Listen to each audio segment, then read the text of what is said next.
Amigos y amigas, muy bienvenidos a Buenas Noticias TV. El nuevo ateísmo define al Dios de la Biblia como un ogro malvado, pero tiene una imagen positiva de Jesús, como uno de los mayores innovadores éticos de la historia. ¿Qué respondería Jesús a aquellos que tan solo le ven como un innovador ético? Pues continuamos con la serie sobre nuevo ateísmo, dialogando con el doctor en biología y escritor Antonio Cruz sobre este tema, y seguramente él nos va a responder a esta pregunta. Te invitamos a ti también a compartir tu opinión en nuestro Facebook o Twitter respondiendo a la siguiente pregunta: ¿por qué es imposible conocer a Dios sin fe? Bien, pues os dejo ya con la continuidad de esta entrevista tan interesante. Antonio, aquí seguimos. Ya hemos hablado acerca de lo que es el nuevo ateísmo en la introducción. Hemos hablado también acerca de la relación de ciencia y fe. Y ahora vamos a hablar acerca de la teología de este nuevo ateísmo, ¿no? Que parece ser que para ellos todas las religiones son malas y la causa de todos los males que existen en el mundo, ¿no? ¿Qué les lleva a pensar así y cuál es su fundamento? Sí, todos piensan así, pero sobre todo especialmente Christopher Hitchens, en su libro, es quizá uno de los que más abunda en el tema de la violencia religiosa a lo largo de la historia. Su razonamiento es ese: si la religión tarde o temprano genera violencia, no debemos tolerar incluso ni las religiones más moderadas. El cristianismo, que parece tan moderado, lleva el germen de la violencia. Esos son sus argumentos. Sus planteamientos. Y en base a eso, pues hacen todas sus propuestas. Pero claro, no se fijan, primero que no todas las religiones tienen la misma intensidad de la violencia, y luego no se fijan en que el ateísmo, el secularismo también ha generado mucha violencia. Sobre todo el siglo XX, cuando uno analiza los dictadores que ha tenido en todo el mundo el siglo XX y los millones de muertes que ha causado, o los campos de exterminio, como Archipiélago Gulag, con todas las represiones que se han hecho en China, la China de Mao, o en la antigua Unión Soviética, pues bueno, ¿de eso qué pasa? No se habla de ese tema. Es decir, seamos equitativos. Sí que la religión puede producir violencia, pero ¿eso quiere decir que hay que acabar con la religión, que todas las religiones son malas? Yo pienso que no. Claro. Otro de sus argumentos es que Dios no existe porque no responde a la oración. De hecho, se basan en una investigación que realizó y que publicó el American Heart Journal sobre, lo pones en tu libro, ¿no? Cómo hicieron durante varios años estuvieron siguiendo a varios enfermos que habían sido operados por un bypass en el corazón. A unos los separaron y oraron por ellos, otros no oraron por ellos, otros no sabían ni que estaban orando por ellos, y al final el resultado fue similar, ¿no? Ellos dicen, bueno, basado en este análisis llegamos a la conclusión de que Dios no existe porque no responde a la oración. ¿Está bien ese planteamiento o falló en algún punto? A ver, cuando se diseña ese experimento de poner a prueba a Dios, se está pensando que Dios tiene que responder con arreglo a lo que nosotros creemos que Él debiera hacer. Pero Dios es Dios.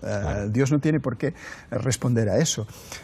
Luego también es un poco soberbio, ¿no? Es un poco de orgullo decir, bueno, vamos a ver si tú existes, vamos a hacerte una prueba y tú te tienes que someter a estos criterios. Bueno, eso no es un planteamiento que guste a Dios, precisamente porque la Biblia dice que sin fe es imposible agradar a Dios. Es decir, la razón no puede estar por encima de la fe. La fe tiene que estar por encima de la razón. Y luego que, sea cual sea el resultado de ese experimento al que se refiere Dawkins, es siempre positivo. Es decir, a ver, si alguien se curó, muy bien, pero el que no se curó, el que murió, el que falleció, pues también muy bien, porque ¿cuál es la cura de todas las enfermedades? La muerte. Desde la perspectiva del cristiano, la cura de todos los males es la vida eterna. Es la muerte, es la trascendencia. Es decir, que ¿cómo decir que un resultado es positivo o no es positivo si desde la perspectiva de la fe Dios siempre da la mejor solución? Porque su plan no se puede alterar. Es decir, Claro. no se puede experimentar con lo que no es materia, con lo que no se puede medir, con lo que no se puede pesar, con lo que es trascendente. El método reducido del naturalismo metodológico de la ciencia no se le puede aplicar a un ser sobrenatural. Claro. Bueno, tiene que ver mucho esto con el concepto que tienen de Dios, el nuevo ateísmo, en especial Hawkins, ¿no? Él tiene un concepto que la verdad es que cuando estaba leyéndolo me parecía bastante sorprendente, ¿no? Él dice: el Dios del Antiguo Testamento es posiblemente el personaje más molesto de toda la ficción, celoso, orgulloso de serlo, un mezquino, injusto, implacable monstruo, un ser vengativo, sediento de sangre, limpiador étnico, un misógino, homófobo, racista, infanticida, genocida, filicida, pestilente, megalómano, sadomasoquista, un matón caprichosamente malévolo. Bueno, ¿qué le pasa al señor Dawkins? Ellos se fijan mucho en Canaán, según dicen, en la conquista de Canaán y en el exterminio del pueblo cananita, dicen ellos. Dice, eso fue una limpieza étnica, dice Dawkins, ¿no? Pero vamos a ver, cuando uno analiza detalladamente aquel fenómeno, que evidentemente estamos hablando en un contexto precristiano, los mandamientos y las normas que se dan en el Nuevo Testamento en aquel ambiente precristiano era algo diferente. Solo hay que ver cómo funcionaban los demás pueblos periféricos, cómo se conquistaban unos a otros. Hay un contexto ahí determinado. Pero eso de que fue una limpieza étnica, de los que los exterminaron a todos, hay un teólogo que lo ha estudiado en profundidad y llega a decir que es una frase, es decir, que conquistaron y eliminaron a la mayoría, no a todos, porque Israel tenía unas normas que no se podía matar a los seres indefensos, mujeres, niños y ancianos, sino solo a los varones y a los soldados. Y esa norma que tenían para la guerra, que se puede leer en el Antiguo Testamento, parece que en el caso de Canaán fue un caso extremo, no era la norma, no era lo normal. Incluso algunos dicen, ¿cómo es posible que si los exterminaron a todos, después Judá y Benjamín, años después, entraron en Canaán y Canaán estaba lleno de gente? Otra vez, ¿de dónde salió esa gente? Claro. Es decir, es evidente que no los exterminaron a todos. No, y es un tema, desde luego, para seguir profundizando, pero vamos a avanzar un poco más. Mencionabas antes a Jesús, ¿no? Para ellos sí que tienen una actitud más abierta, más de aceptación de Jesús, pero como un gran innovador étnico, ¿no? ¿Qué le respondería a Jesús? Aquellos que le ven solo como un innovador innovador ético. Sí. Bueno, yo creo que a Jesús no le gustaría nada que le calificasen de moralista, o que Jesús no vino para hacer un catecismo ético, un catecismo de comportamiento. Jesús vino para salvar al ser humano y darle vida eterna. Yo he venido para que tengan vida y vida en abundancia, dice.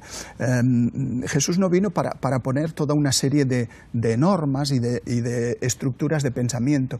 Pero es que Jesús, con su muerte en la cruz y su resurrección, no solo da vida eterna al ser humano, sino que también le juzgará. Y esa imagen de Jesús no la venden. Por ejemplo, hay un movimiento que se llaman ateos por Jesús. O el Jesús de los ateos. Entonces, claro, solo cogen el aspecto, pues, lo que a ellos les gusta de Jesús. Pero es que Jesús será juez. Juzgará. Y esa responsabilidad que tenemos cada ser humano delante de Dios, que tendremos que dar cuentas de lo que hemos hecho, eso también forma parte del carácter y de la personalidad de Jesús. Yo creo que Jesús no estaría de acuerdo con que a él le calificasen de ateo. O sea, Richard Dawkins, de alguna manera, lo que dice es que si Jesús viviera hoy, sería como él. Sería un ateo. No creería en Dios. Decir eso, claro, es de lo más incoherente. Pero también pasa como con el Antiguo Testamento. Solo leen, vamos a decir, una de las partes de las enseñanzas de Jesucristo, claro, ¿no? Se fijan en el Sermón del Monte, no ven el conjunto de sus manifestaciones cuando Él se presenta a sí mismo como Dios, ¿no? De modo que es algo para seguir también investigando. ¿Cómo sería un mundo sin ese Dios que nosotros conocemos o con el Dios que promueve el nuevo ateísmo? Bueno, el mundo que proponen ellos sería un mundo sin violencia, un mundo sin religión, un mundo sin Biblias, sin libros de revelación, un mundo sin Inquisición, dicen, sería un mundo de paz, un mundo maravilloso donde se podría vivir muy bien. Eso es lo que ellos venden, lo que ellos proponen. Si no existe Dios, no hay un referente moral fundamental para el ser humano. Cada sociedad puede buscarse el suyo, pero no hay un referente que sea válido para todo. Y ahí, ¿qué pasaría si la gente se da cuenta, en ese mundo utópico que nos propone el nuevo ateísmo, que tiene que portarse bien sin que exista un referente moral para portarse bien, sin que nadie le va a pedir cuentas? Haz lo que quieras, pero pórtate bien. Tienes que ser bueno. ¿Por qué tengo que ser bueno si nadie me va a demandar responsabilidades? Ese es el problema que genera una sociedad atea, una sociedad sin referentes morales fundamentales, ¿no? Para terminar este capítulo, ¿qué consejos deberías darle o podemos darle a aquellos que nos están viendo ahora a la hora de debatir, de argumentar, de dialogar con aquellos que son, vamos a decir, proponen este nuevo ateísmo? ¿Cómo defender y argumentar nuestra fe con ellos? Bueno, yo creo que debemos evitar pontificar con la Biblia. Porque decir, por ejemplo, que la Biblia es un libro inspirado por Dios, es la revelación, eso es válido para nosotros nos lo creemos.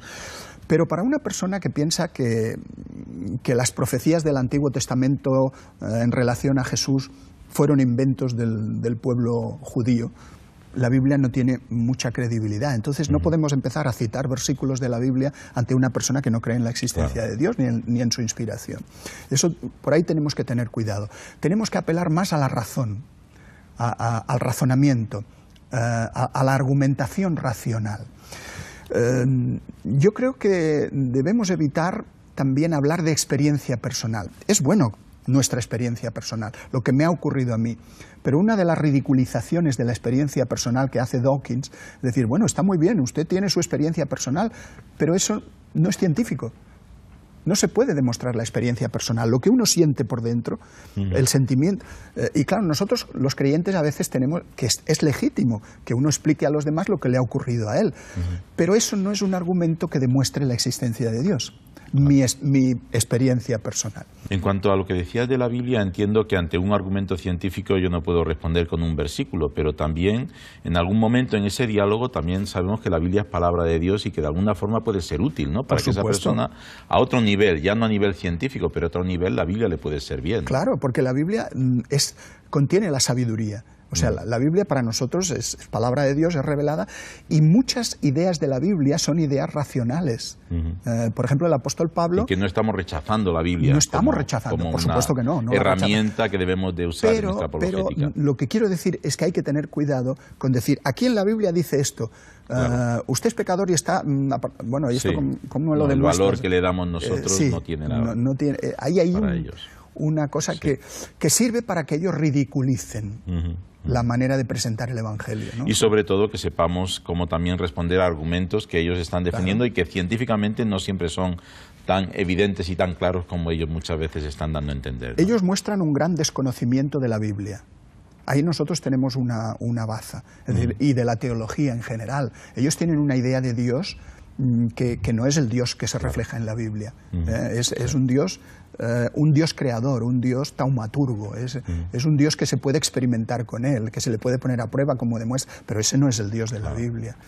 Muy bien, Antonio, pues muchas gracias por tu tiempo con nosotros. Seguimos el próximo domingo, en el próximo capítulo, hablando acerca del nuevo ateísmo. Muy bien. Gracias, Antonio. Pues para todos aquellos que formáis parte de nuestro club de amigos, vamos a sortear este libro, El Nuevo Ateísmo, escrito por nuestro invitado, el doctor Antonio Cruz, y publicado por la editorial Clie. Si te gusta nuestro programa, si crees que estamos haciendo una buena labor, únete al club de amigos. Necesitamos gente como tú que ama la Biblia y que desea promoverla con nosotros. Llámanos y te explicaremos cómo hacerlo. Muchas gracias por vuestra atención en esta mañana y no lo olvides, tú vales mucho para Dios.